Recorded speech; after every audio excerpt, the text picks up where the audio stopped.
अब यूक्रेन के भंडार पर अमेरिका की नज़र। शुक्रवार को व्हाइट हाउस में अमेरिका के राष्ट्रपति डोनाल्ड ट्रंप और यूक्रेन के राष्ट्रपति जेलेंस्की के बीच बैठक तो हुई, लेकिन यह बैठक दुनिया भर की मीडिया के सामने तीखी बहस में बदल गई। नतीजा, मिनरल डील नहीं हो पाई। ट्रंप ने यूक्रेन को मदद बंद करने की धमकी भी दी है। समझौते के बदले अमेरिका यूक्रेन को रूस के खिलाफ सुरक्षा की गारंटी देगा या नहीं। समझौते के मुताबिक एक फंड बनाया जाएगा जिसमें यूक्रेन तेल, गैस तथा अन्य खनिजों से मिलने वाले राजस्व का आधा जमा करेगा। अमेरिका और यूक्रेन दोनों मिलकर इस फंड को मैनेज करेंगे और इसका प्रयोग यूक्रेन के विकास में किया जाएगा। ट्रंप के पहले प्रस्ताव के मुताबिक इस फंड का पैसा अमेरिका की तरफ से अब तक दी गई मदद को लौटाने में किया जाना था।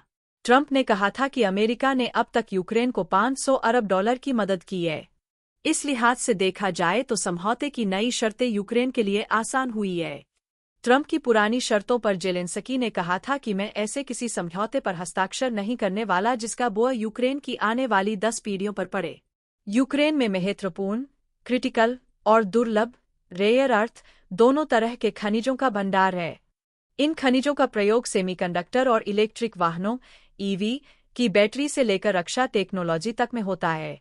अभी चीन दुर्लभ और महत्वपूर्ण खनिजों का दुनिया का सबसे बड़ा सप्लायर है।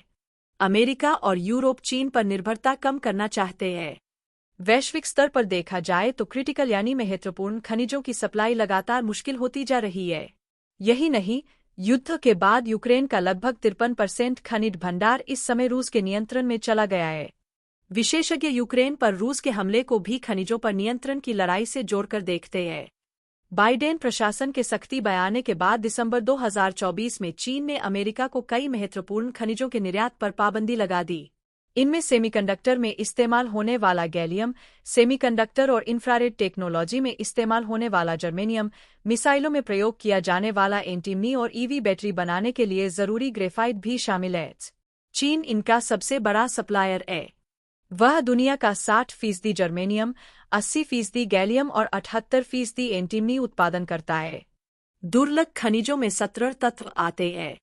सेल फोन और हार्ड ड्राइव से लेकर इलेक्ट्रिक तथा हाइब्रिड वाहनों तक अनेक कंज्यूमर टेक्नोलॉजी में इनका इस्तेमाल होता है।